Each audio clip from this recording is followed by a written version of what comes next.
حضرت عائشہ رضی اللہ عنہا سے روایت ہے، انہوں نے فرمایا کہ رسول اللہ صلی اللہ علیہ وسلم یہ عادت مبارکہ تھی کہ جب کسی سفر میں جانے کا ارادہ فرماتے تو اپنی بیویوں کے درمیان قرعہ ڈالتے، پھر ان میں سے جس کا نام قرعہ میں سے نکل آتا اسی کو ساتھ لے جاتے۔ لہٰذا ایک جہاد میں جو آپ صلی اللہ علیہ وسلم کو درپیش تھا، ہمارے درمیان قرعہ ڈالا تو میرا نام نکل آیا، چنانچہ میں آپ صلی اللہ علیہ وسلم کے ساتھ روانہ ہوئی۔ یہ واقعہ پردہ کے حکم اترنے کے بعد کا ہے، اس لیے میں ہودج کے اندر بٹھا دی جاتی اور اس کے سمیت ہی اتار لی جاتی تھی۔ ہم اسی طرح چلتے رہے، پھر جب رسول اللہ صلی اللہ علیہ وسلم اپنے جہاد سے فارغ ہو کر سفر سے لوٹے، حتیٰ کہ ہم مدینہ کے قریب پہنچ گئے تو آپ صلی اللہ علیہ وسلم نے رات کو کوچ کا اعلان فرمایا۔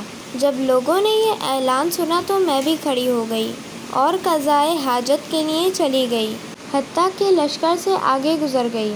جب میں اپنی حاجت سے فارغ ہو کر اپنے کچاوے کے پاس آئی، سینے پر جو ہاتھ پھیرا تو معلوم ہوا کہ ظفار کے کالے نگینوں والا میرا ہار کہیں گم ہو گیا۔ بس میں اپنے ہار کو ڈھونڈتی ہوئی واپس گئی، مجھے اس کی تلاش میں دیر ہو گئی۔ پھر جو لوگ میرا ہودج اٹھاتے تھے وہ آئے اور انہوں نے میرا ہودج اٹھا کر اس اونٹ پر رکھ دیا جس پر میں سوار ہوتی تھی، کیونکہ وہ لوگ سمجھتے تھے کہ میں اس میں موجود ہوں۔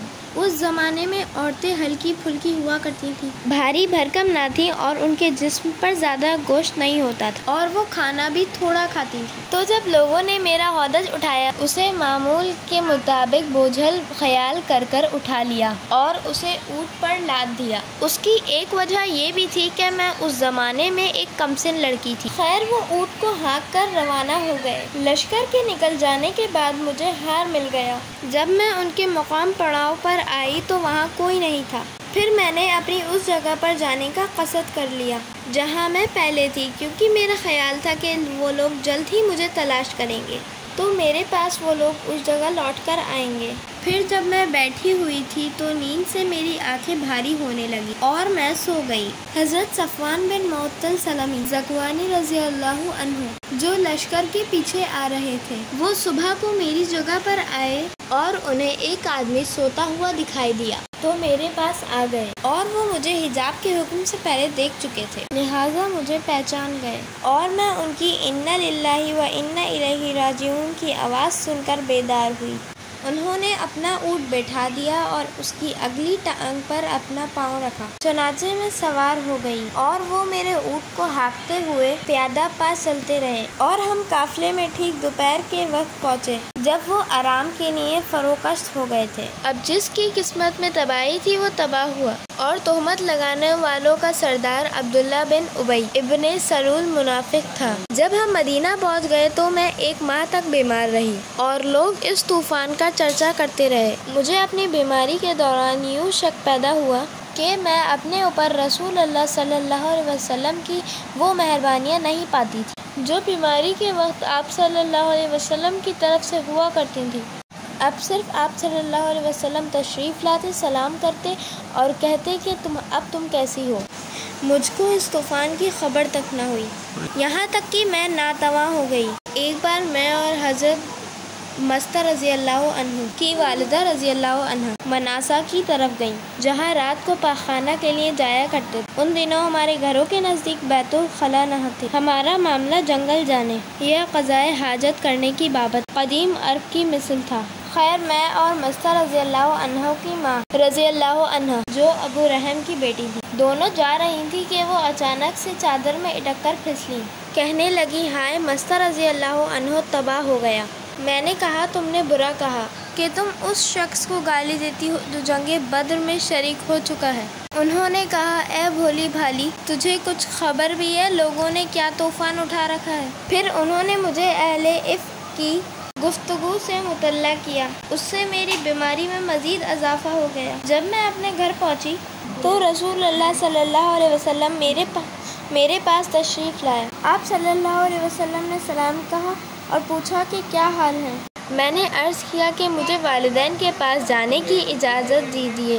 حضرت عائشہ رضی اللہ عنہا فرماتی ہیں کہ میں جانتی تھی کہ اپنے والدین کے پاس جا کر اس خبر کی تحقیق کروں، چنانچہ رسول اللہ صلی اللہ علیہ وسلم نے مجھے اجازت دے دی۔ اور میں اپنے والدین کے ہاں چلی آئی اور اپنی والدہ سے وہ سب باتیں بیان کی جن کا لوگ چرچا کر رہے تھے۔ انہوں نے کہا، بیٹی تو ایسی باتوں کی پرواہ نہ کر، اللہ کی قسم ایسا کم ہوتا ہے کہ کوئی خوبصورت عورت کسی شخص کے پاس ہو اور وہ اس سے محبت رکھتا ہو اور اس عورت کی سوکنیں اس کی برائیاں نہ کرتی ہوں۔ میں نے کہا، سبحان اللہ، میری سوکنوں نے ایسا نہیں کہا، بلکہ یہ تو اور لوگوں کا کیا ہوا ہے۔ حضرت عائشہ رضی اللہ عنہا کہتی ہیں کہ میں نے وہ رات اس طرح گزاری کہ ساری رات نہ میرے آنسو تھمے اور نہ مجھے نیند آئی۔ جب صبح ہوئی تو رسول اللہ صلی اللہ علیہ وسلم نے علی بن ابی طالب رضی اللہ عنہ اور اسامہ بن زید رضی اللہ تعالیٰ عنہ کو بلا بھیجا، کیونکہ اس وقت کوئی وحی آپ پر نہیں اتری۔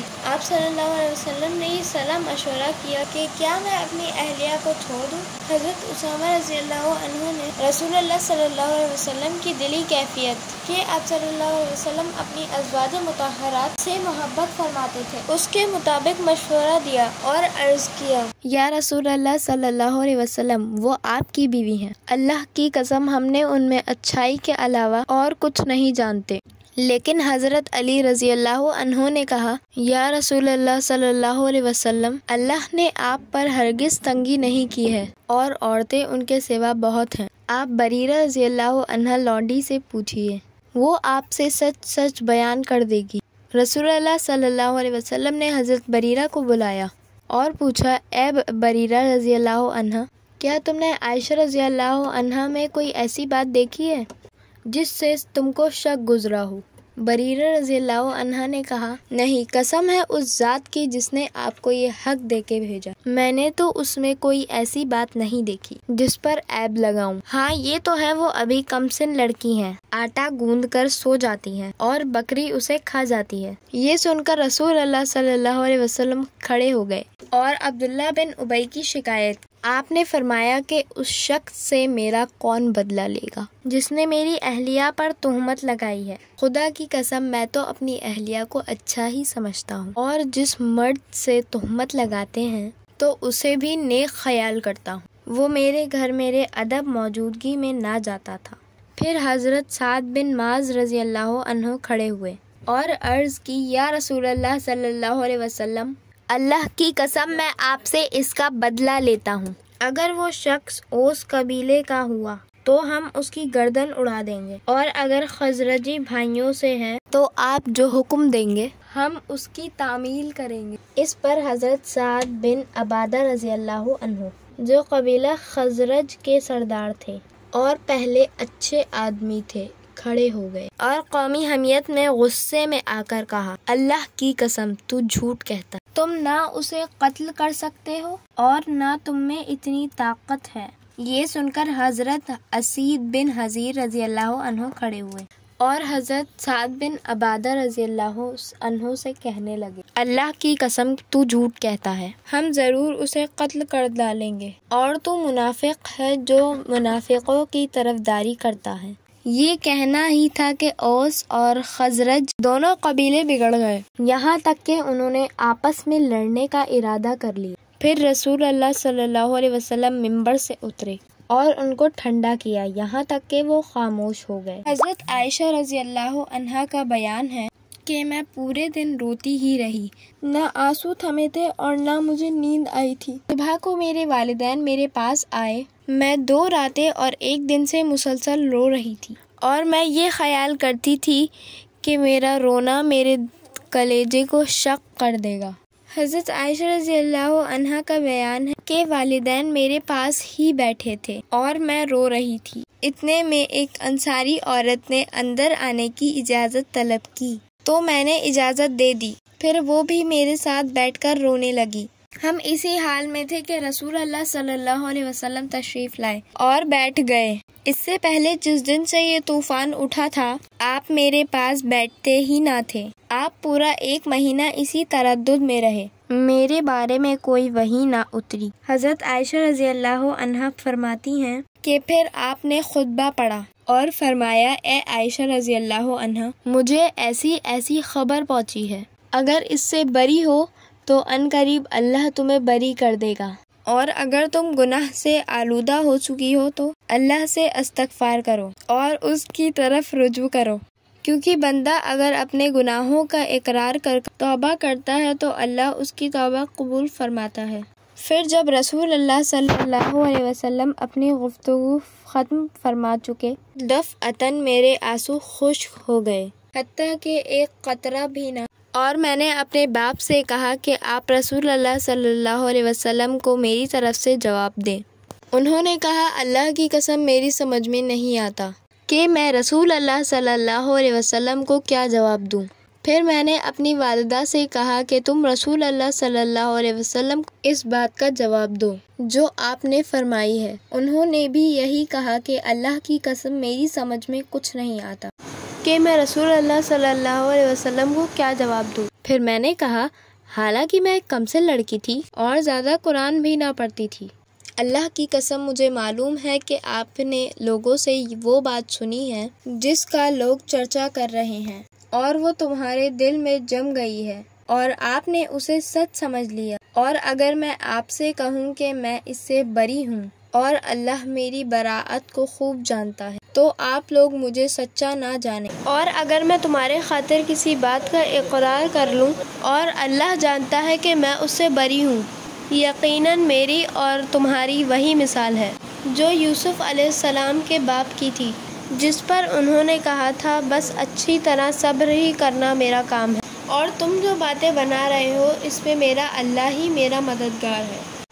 پھر میں نے اپنے بستر پر کروٹ لی اور مجھے امید تھی کہ اللہ ضرور مجھے بری کرے گا، مگر اللہ کی قسم مجھے یہ خیال تک نہ تھا کہ میرے بارے میں وحی نازل ہوگی۔ میں اپنے آپ کو اس قابل نہ سمجھتی تھی کہ قرآن میں میرے معاملے کا ذکر ہوگا، بلکہ مجھے اس بات کی امید تھی کہ رسول اللہ صلی اللہ علیہ وسلم اس بارے میں کوئی خواب دیکھیں گے اور وہ خواب میری برات کر دے گا۔ پھر اللہ کی قسم ابھی آپ اس جگہ سے الگ بھی نہ ہوئے تھے اور نہ اہل خانہ میں سے کوئی تھا کہ آپ پر وحی نازل ہو گئی تھی، اور وہی حالت ہو گئی جو نزول وحی کے وقت ہوا کرتی تھی، یعنی سردیوں میں بھی آپ کی پیشانی سے باہر نکلا موتیوں کی طرح پسینہ ٹپکتا تھا۔ پھر جب رسول اللہ صلی اللہ علیہ وسلم سے یہ حالت دور ہوئی تو آپ اس وقت مسکرا رہے تھے، اور سب سے پہلے جو الفاظ آپ نے مجھ سے فرمائے کہ عائشہ رضی اللہ عنہا اللہ کا شکر ادا کرو، بے شک اللہ نے تمہیں بری کر دیا ہے۔ میری ماں نے مجھ سے کہا، تم رسول اللہ صلی اللہ علیہ وسلم کے سامنے کھڑی ہو جاؤ۔ میں نے کہا، نہیں، میں اللہ کی قسم میں آپ کے سامنے کھڑی نہ ہوں گی اور نہ اللہ کے علاوہ کسی کا شکر ادا کروں گی۔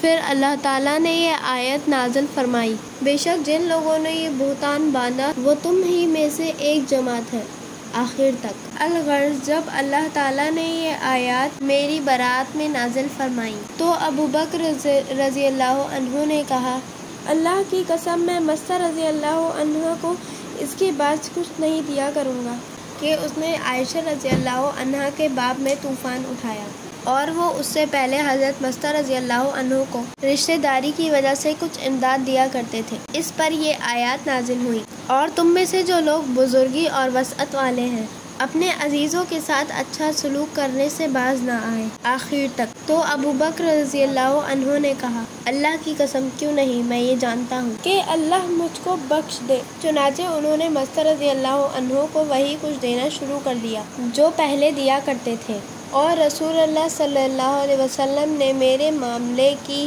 بابت حضرت زینب بنت جحش رضی اللہ عنہا سے فرمایا، اے زینب رضی اللہ عنہا، تم اس معاملے کے متعلق کیا جانتی ہو اور تم نے کیا دیکھا ہے؟ انہوں نے عرض کیا، یا رسول اللہ صلی اللہ علیہ وسلم، میں کان اور آنکھ بچاتی ہوں، اللہ کی قسم میں اس میں بھلائی کے علاوہ اور کچھ نہیں جانتی۔ حضرت عائشہ رضی اللہ عنہا فرماتی ہیں کہ حضرت زینب رضی اللہ عنہا میری ہمسر تھی، مگر اللہ تعالیٰ نے ان کو پرہیزگاری کے باعث میری بدگوئی سے بچا لیا۔